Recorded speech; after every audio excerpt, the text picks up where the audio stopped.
Epístola de Paulo a Filemon.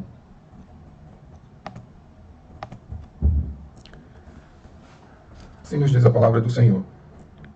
Paulo, prisioneiro de Cristo Jesus, e o irmão Timóteo, o amado Filemon, também nosso colaborador, e a irmã Áfia, e a Arquipo, nosso companheiro de lutas, e a igreja que está em sua casa. Graça e paz a vós outros, da parte de Deus, nosso Pai, e do Senhor Jesus Cristo. Dou graças ao meu Deus, lembrando-me sempre de ti nas minhas orações, estando ciente do teu amor e da fé que tens para com o Senhor Jesus e todos os santos, para que a comunhão da tua fé se torne eficiente no pleno conhecimento de todo o bem que há em nós para com Cristo. Pois, irmão, tive grande alegria e conforto no teu amor, porquanto o coração dos santos tem sido reanimado por teu intermédio. Pois bem, ainda que eu sinta plena liberdade em Cristo para te ordenar o que convém, prefiro todavia solicitar em nome do amor, sendo o que sou, Paulo, o velho, e agora até prisioneiro de Cristo Jesus. Sim, solicito-te em favor de meu filho Onésimo, que gerei entre algemas. Ele antes te foi inútil, atualmente, porém, é útil a ti e a mim. Eu te envio de volta em pessoa, quero dizer, o meu próprio coração. Eu queria conservá-lo comigo mesmo para, em teu lugar, me servir nas algemas que carrego por causa do Evangelho. Nada, porém, quis fazer sem o teu consentimento, para que a tua bondade não venha a ser como que por obrigação, mas de livre vontade. Pois acredito que ele veio a ser afastado de ti temporariamente, a fim de que o recebas para sempre, não como escravo, antes, muito acima de escravo, como irmão caríssimo, especialmente de mim, e com maior razão de ti, quer na carne, quer no Senhor. Se, portanto, me consideras companheiro, recebe-o, como se fosse a mim mesmo. E se algum dano te fez, ou se te deve alguma coisa, lança tudo em minha conta. Eu, Paulo, de próprio punho o escrevo. Eu pagarei, para não te alegar que também tu me deves até a ti mesmo. Sim, irmão, que eu receba de ti no Senhor este benefício. Reanima-me o coração em Cristo, certo como estou da tua obediência. Eu te escrevo sabendo que farás mais do que estou pedindo, e ao mesmo tempo, prepara-me também pousada, pois espero que por vossas orações vos sereis restituído. Saúdam-te Epáfras, prisioneiro comigo em Cristo Jesus, Marcos, Aristarco, Demas e Lucas, meus cooperadores. A graça do Senhor Jesus Cristo seja com o vosso espírito.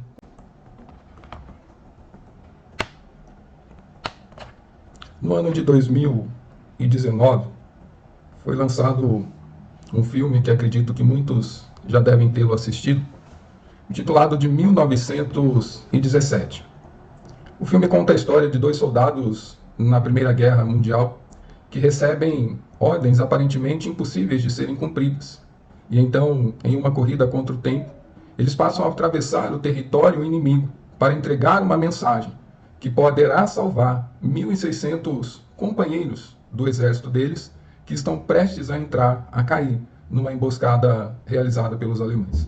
E o fato é que, em posse desta mensagem, somente um dos dois consegue chegar. Porém, ao entregá-la ao seu oficial superior, ele dá a ordem para cumpri-la. E então, exatamente, um exército todo, ele é salvo por meio daquela mensagem. Com certeza, eu e você já recebemos alguma mensagem, já recebemos alguma notícia que mudou a nossa história naquele momento.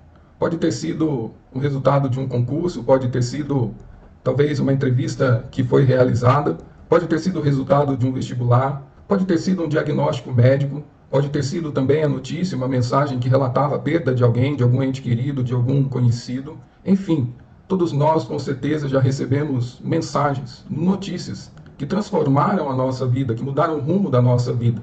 E é interessante que quando nós olhamos para a palavra de Deus, quando nós olhamos para a Bíblia, nós entendemos que o Evangelho é a mensagem que transforma realmente as nossas vidas, é a mensagem que muda a nossa história, assim como aquela mensagem enviada por aqueles dois soldados, salvou a vida daquele exército, preservou aquele exército, assim como muitas mensagens que nós já recebemos, notícias que recebemos, mudou o curso da nossa história. O Evangelho, ele tem o poder de mudar a vida das pessoas, ele tem o poder de mudar o curso da história da humanidade. E exatamente este o assunto da carta que Paulo escreve a Filemon. Uma carta de um capítulo somente, mas que relata que exatamente o Evangelho gerou uma transformação muito grande na vida das pessoas envolvidas nesta carta. No caso, o apóstolo Paulo, Filemon e sua família, mas também o escravo Onésimo. Mas é a partir do relato nesta carta que o apóstolo Paulo realmente ele trata justamente sobre o momento em que um escravo, um ex-escravo, fugitivo, mas que agora foi convertido a Cristo Jesus, ele retorna ao seu dono. E então o apóstolo Paulo, por meio desta carta, ele vem relatar exatamente a transformação ocorrida na vida daquele homem, ele vem relatar exatamente a nós o que o poder do evangelho pode fazer na vida das pessoas. E então, diante dessa breve introdução, nós somos levados a pensarmos quais são as consequências do poder do evangelho sobre a nossa vida, o que o poder do evangelho pode trazer sobre nós e gerar em nossas vidas. Eu acredito que quando olhamos para esta carta, nós encontramos muitas respostas, mas gostaria de trabalhar somente 3 delas. Uma das primeiras consequências que o poder do evangelho, relatado nesta carta de Paulo a Filemão, traz sobre as nossas vidas, está ligado justamente à questão da transformação que o evangelho é capaz de causar, de trazer sobre a vida das pessoas. É interessante que ao lermos esta carta tão pequena, fica-nos clara a transformação do poder do evangelho e o que ele é capaz de fazer na vida das pessoas. Quando nós olhamos para as pessoas envolvidas nesta carta, primeiramente o apóstolo Paulo, nós vemos o apóstolo Paulo dizendo: Paulo, prisioneiro de Cristo Jesus, verso de número 1.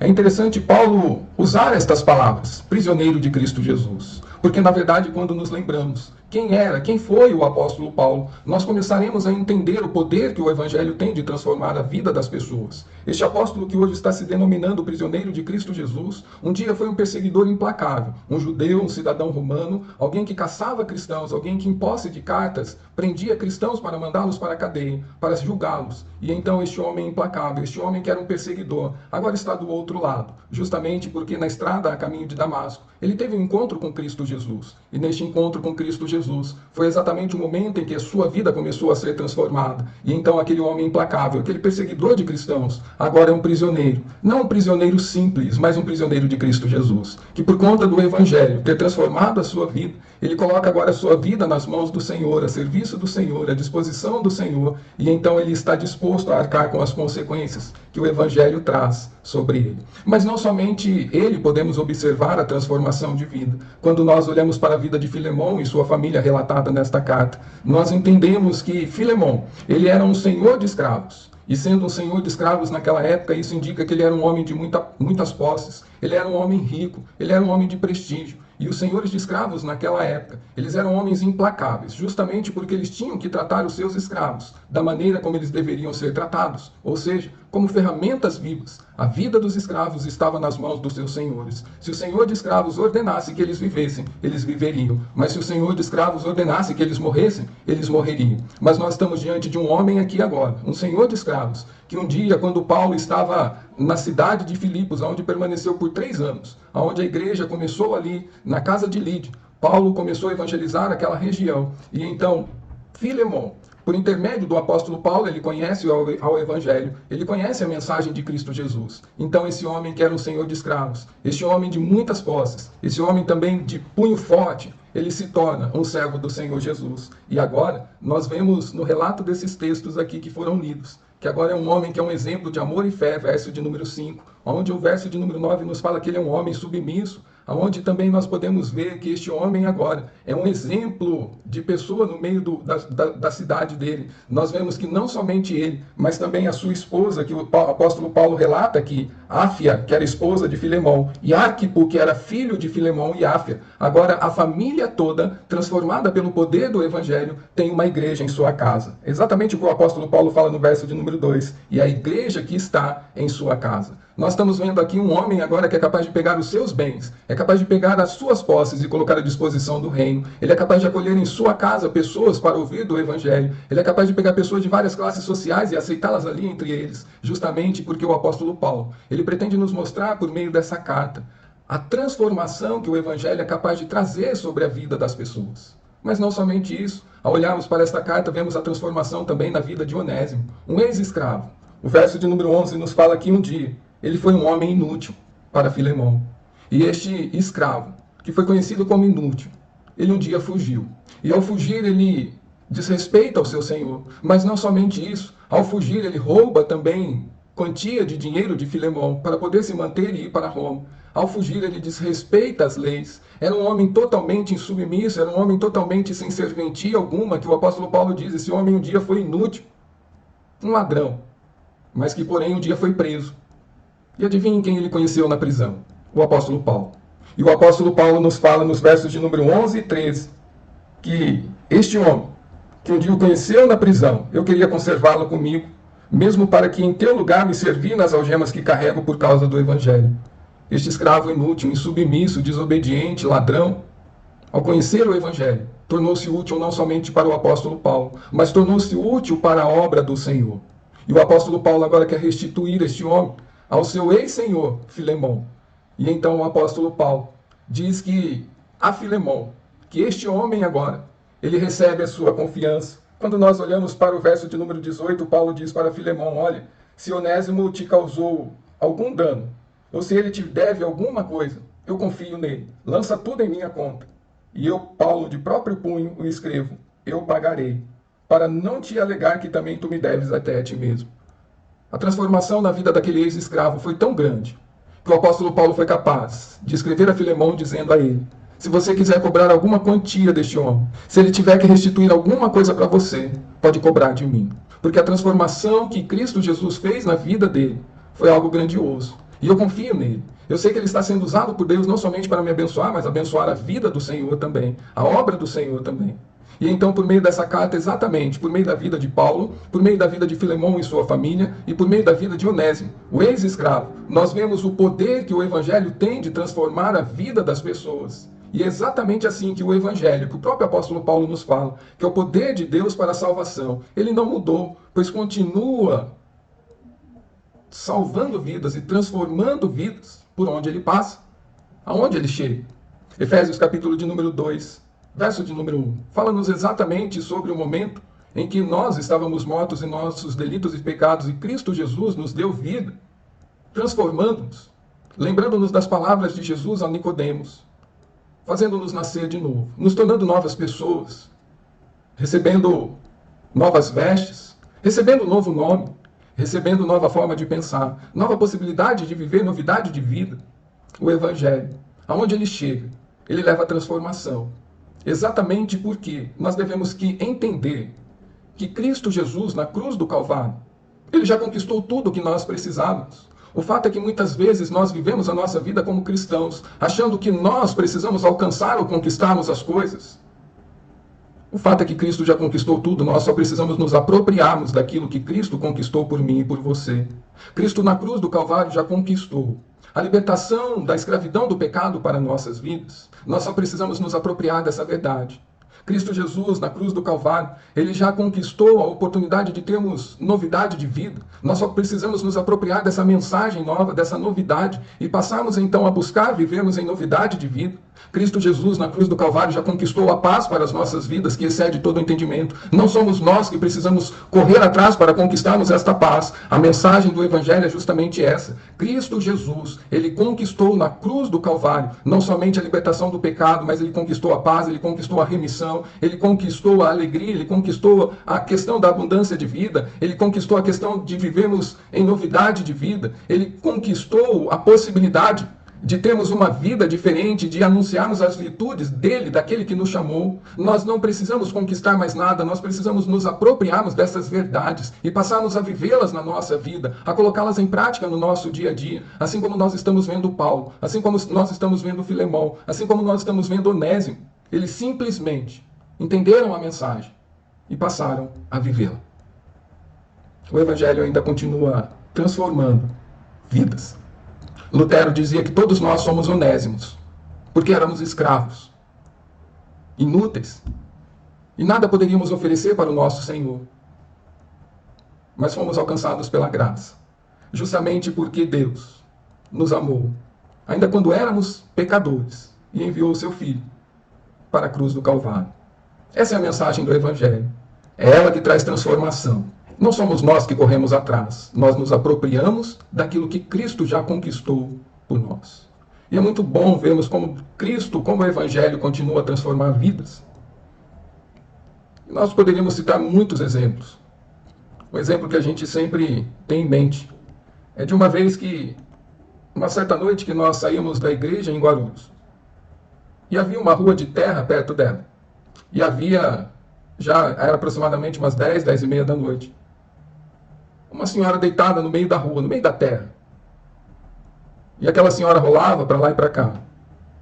Estava eu, Elisângela, o presbítero, a esposa dele, e nós fomos até ela. E então eu estendi a mão para aquela mulher. E ela olhou para mim e perguntou se eu era o pastor que um dia tinha expulsado-a da igreja. Eu disse, não, eu não sou esse pastor que expulsou você da igreja. Me dê a sua mão. E ela me deu a mão, nós a levantamos, e naquele horário, nós fomos levá-la em casa. Ela morava dentro da favela. E ali nós pudemos orar com ela, com o esposo dela, conversarmos com ela. Uma mulher que tinha problemas com bebida e outros problemas mais. E então, é interessante vermos como que o Evangelho transforma pessoas. Um certo dia nós vimos aquela mulher que um dia estava deitada na terra, suja, rolando no chão, bêbada, passando toda arrumada, com o cabelo arrumado, roupa limpa, e adivinhe, uma Bíblia debaixo do braço. E aquela mulher hoje é uma mulher que frequenta uma igreja, é uma mulher que vive para o Senhor Jesus. Justamente porque, aonde a mensagem do Evangelho chega, ele traz transformação, ele traz mudança de vida. E ele continua a fazer isso ainda hoje, assim como fez na vida de Paulo, de Onésimo e de Filemão. Cristo faz na nossa vida e continuará a fazer na vida de todas as pessoas. Mais uma segunda verdade que nós encontramos neste texto acerca do poder da palavra de Deus, do Evangelho que transforma vidas, é justamente sobre a questão da igualdade que o Evangelho traz sobre a vida das pessoas. Quando nós olhamos para esta carta, nós somos levados a pensar se tem algo que tem marcado a história da humanidade. É justamente a desigualdade provocada pelo pecado. É a desigualdade promovida pelo dinheiro, é a desigualdade promovida pela classe social, pelo celular que se tem, pela roupa, pelo estudo, pela região do país que se mora, é a desigualdade que se tem pelo carro que se tem, pelo emprego, pela cor da pele, pela religião, pelo partido político o qual ele acaba sendo seguidor. É a desigualdade causada até pelo time de futebol que se escolhe. Enfim, o pecado leva as pessoas a viverem, a terem uma vida de desigualdade. Mas é interessante que quando nós olhamos para a carta de Paulo a Filemão, nós vemos que o Evangelho ele tem o poder de promover a igualdade entre as pessoas. Assim como Jesus promovia a igualdade, como Jesus acolhia as pessoas, recebia leprosos, recebia mulheres, recebia prostitutas, cobradores de impostos corruptos, Jesus era capaz de derrubar as barreiras que separavam. E aqui na carta de Filemão nós vemos que aonde o Evangelho chega, justamente o Evangelho proporciona esta igualdade. E é interessante que quando nós começamos a entender a palavra de Deus, nós começamos a ver que a palavra de Deus nos nivela todos ao mesmo nível. Porque Paulo, quando escreve a sua carta aos Romanos, capítulo de número 3, verso de número 4, ele começa a dizer que todos pecaram e destituídos foram da glória de Deus. Já não há mais diferença, então, já nós somos todos iguais. O pecado nos torna iguais. Mas o Evangelho, ele é capaz também, não somente de mudar a nossa realidade, mas de mudar a realidade com a qual convivemos com as pessoas. É interessante que quando Paulo escreve sua carta aos Gálatas, capítulo de número 3, verso de número 28, ao falar sobre a união com Cristo, vejam o que o apóstolo Paulo diz. De Sarte, não pode haver judeu nem grego, nem escravo nem liberto, nem homem nem mulher, porque todos vós sois um em Cristo Jesus. E é exatamente esta união que nós estamos vendo aqui na carta a Filemão. Paulo, Filemão, um homem rico convivendo com as pessoas pobres em sua casa porque tem uma igreja. Um ex-escravo que agora deve ser recebido por Filemão e ser mais não chamado como escravo, mas ser chamado como irmão. Um homem que foi considerado inútil. Agora, já não será mais visto como inútil por simplesmente ser um escravo, mas ele será visto como uma pessoa útil não somente para Filemão, não somente para Paulo, mas útil também para a obra do Senhor. É interessante que este homem que era inútil, agora é um colaborador, o apóstolo Paulo diz. Há dois grandes mandamentos que o Senhor Deus deixa para nós. Amar a Deus acima de todas as coisas e ao próximo como a nós mesmos. E para amar ao próximo, somente se entendermos a mensagem do Evangelho e entendermos que em Cristo Jesus nós somos iguais. Já não há mais diferenças que podem nos separar. Já não há mais diferenças que devem promover a desigualdade, a acepção. Porque agora nós somos convidados, exortados a sermos servos uns dos outros, a servirmos uns aos outros. Mas como que isso pode ser possível? Como que eu posso conviver com pessoas de forma igualitária no mesmo ambiente, servindo ao mesmo Deus, aceitando não somente as igualdades, mas as diferenças também? Uma forma que a palavra de Deus nos dá, de conseguirmos viver a igualdade que o Evangelho promove na vida das pessoas, é olharmos para a igreja assim como Cristo olha. Porque quando Cristo Jesus olha para a igreja, Cristo Jesus busca enxergar a glória do Pai, que está sobre cada um de nós. Assim também o Pai, quando olha para a igreja, o que ele enxerga é o sangue do Cordeiro sobre cada um de nós, o que nos torna iguais, o que nos torna possivelmente capacitados a convivermos uns com os outros e pensarmos no que é a glória de Deus. É pensarmos que a glória de Deus, primeiramente, é o que Deus é. É começarmos a definir quem é Deus. É o grande eu sou. É o todo-poderoso, é o eterno, é o misericordioso, é o onipresente, onipotente. É o Deus de justiça, o Deus de amor. Deus para o qual não há impossível. Olhar para a glória de Deus não é somente entender quem Deus é, mas é entender o que Deus é capaz de fazer também, por meio do seu poder. Mas entender a glória de Deus não é somente entender o que Deus é ou o que Deus faz, é entender também o que Deus merece, por tudo que Ele é e por tudo que Ele faz. Ele merece a nossa adoração, Ele merece o nosso louvor, Ele merece a exaltação. E um povo, uma igreja, que entende que o Evangelho nos torna um em Cristo Jesus. É uma igreja que busca viver em paz. Assim como essa igreja que Paulo está escrevendo, que há na casa de Filemão, receberá o ex-escravo, o ex-fugitivo, o ex-ladrão, o ex-inútil, e o acolherá agora como irmão, como cooperador do Evangelho. Quando a igreja entende o que ela se torna em Cristo Jesus, quando eu e você entendemos o que o Evangelho faz conosco quando ele nos alcança, nós somos capacitados a derrubar as barreiras e vivemos em igualdade. Não deixando que as coisas do mundo, não deixando que as diferenças, não deixando que aquilo que um dia nós fomos, assim como Onésimo, nos separe. Causa divisão dentro do corpo de Cristo. O apóstolo Paulo está zelando muito pela união. É essa mensagem que ele manda a Filemão. Cristo Jesus nos une pela igualdade nele. Então, receba Onésimo, o escravo fugitivo, o ladrão, o inútil, como um irmão em Cristo Jesus. Isso deve nos levar a nos perguntarmos o que tem promovido a desigualdade em nossas vidas, em nosso meio. Como nós temos vivido essa igualdade? Será que temos realmente cultivado comunhão? A comunhão é algo que nós devemos almejar. A comunhão é algo que nós devemos querer. Porque Cristo Jesus, ali no Calvário, ele conquistou esta comunhão entre nós, para nós. E é essa mensagem que o Evangelho traz. As barreiras são derrubadas. Agora já não há mais escravo e nem livre, nem grego nem judeu, nem rico nem pobre, nem branco nem negro. Todos somos um em Cristo Jesus. Onésimo agora chamará Filemão de irmão, e Filemão chamará Onésimo de irmão em Cristo Jesus. Essa é a mensagem que o Evangelho traz. Essa é a transformação que ele promove no mundo de desigualdades.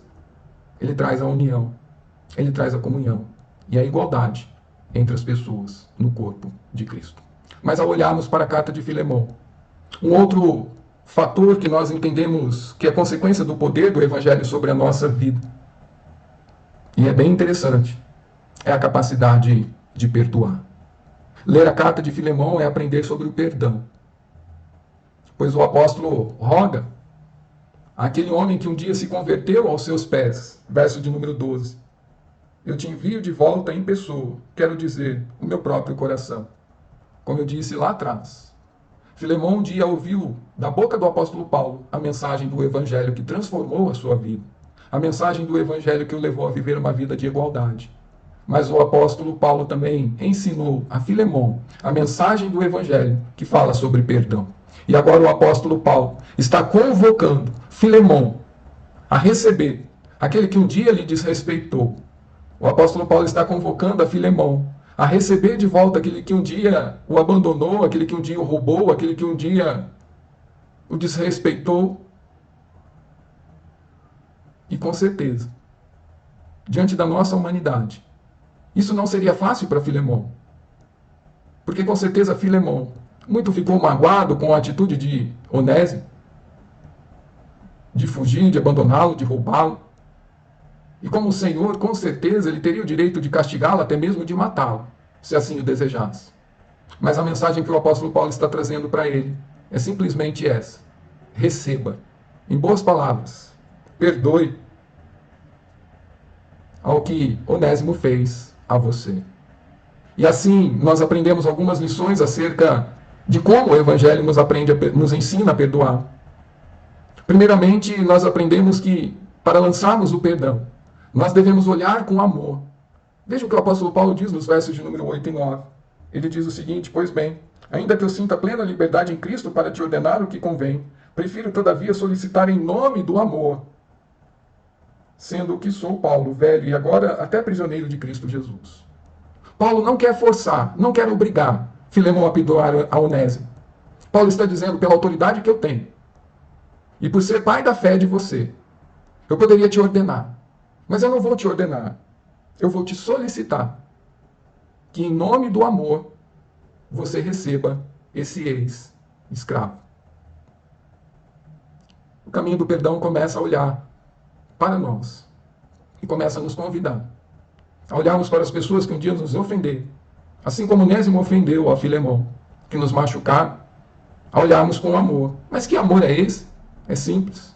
É o amor com que Cristo Jesus um dia olhou para mim e para você. É o amor com que Deus um dia olhou para mim e para você e o levou a perdoarmos. E o levou a mandar o seu único filho para a cruz do Calvário. É esse amor com que o Pai olhou para nós, com que Cristo olha para nós, que nós somos levados a olharmos para as pessoas.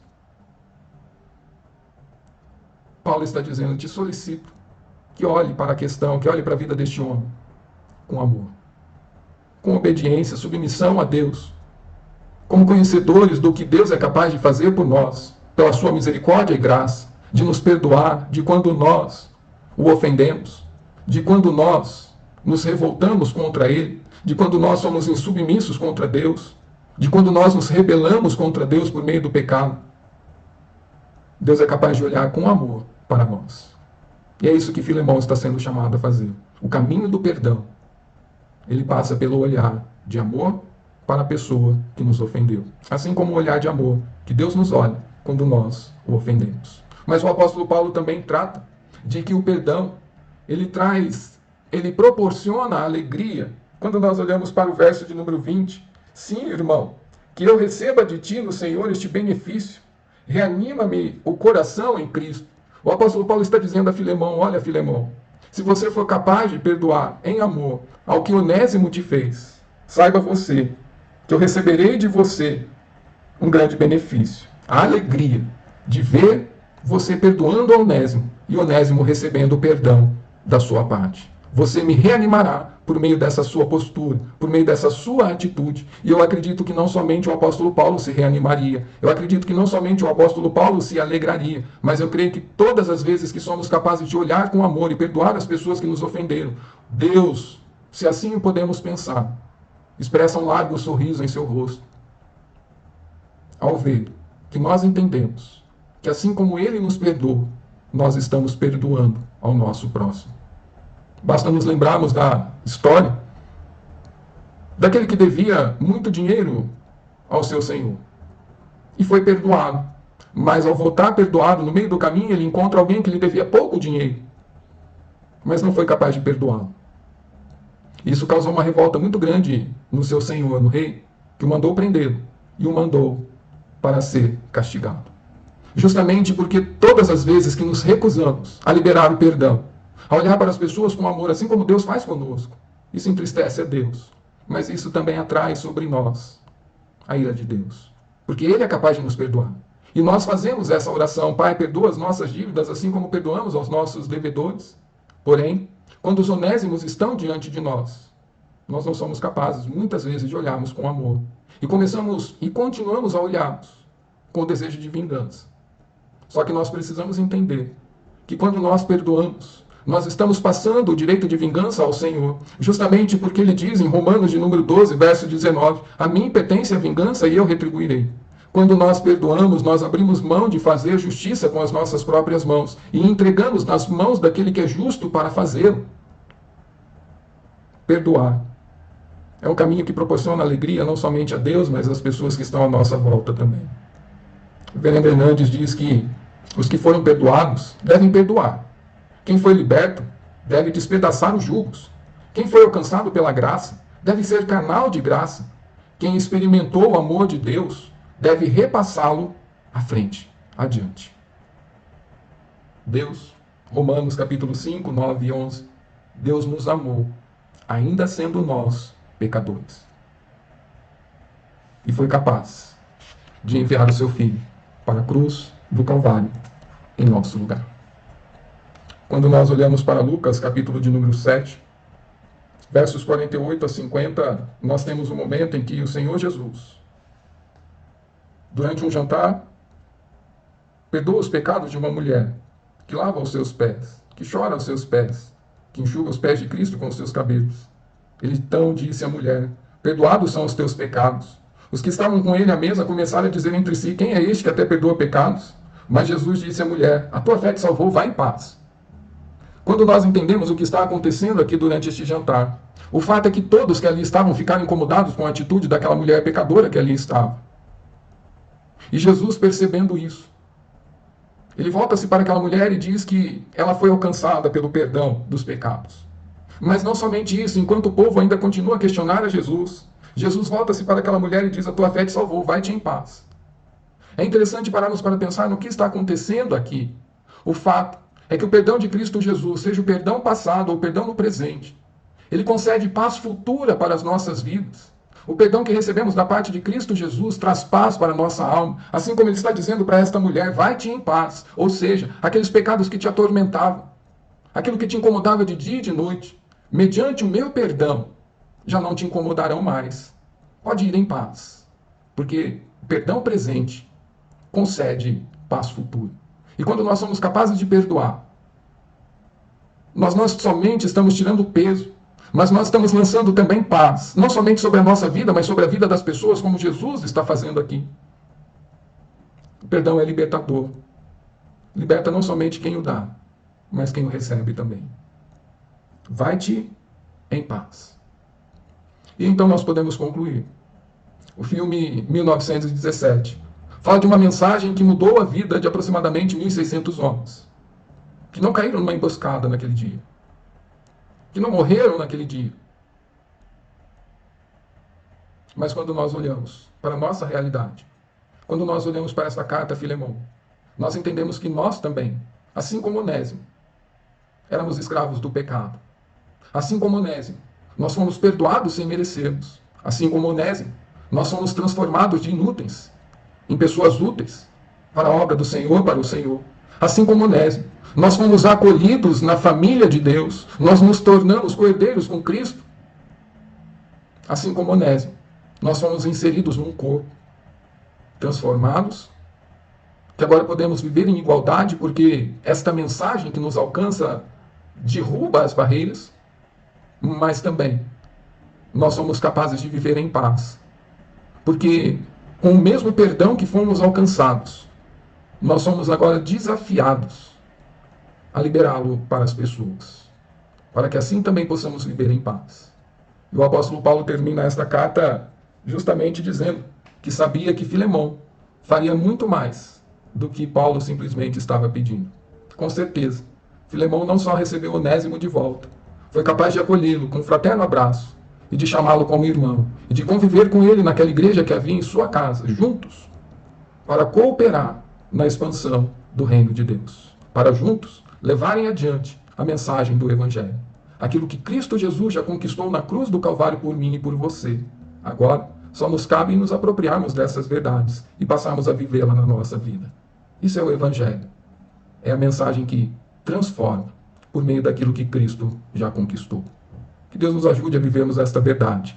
Mas não somente isso, para que por meio das nossas vidas, assim como Onésimo, assim como Filemão, as pessoas também possam compreender o que é o Evangelho. Que Deus nos abençoe. Amém.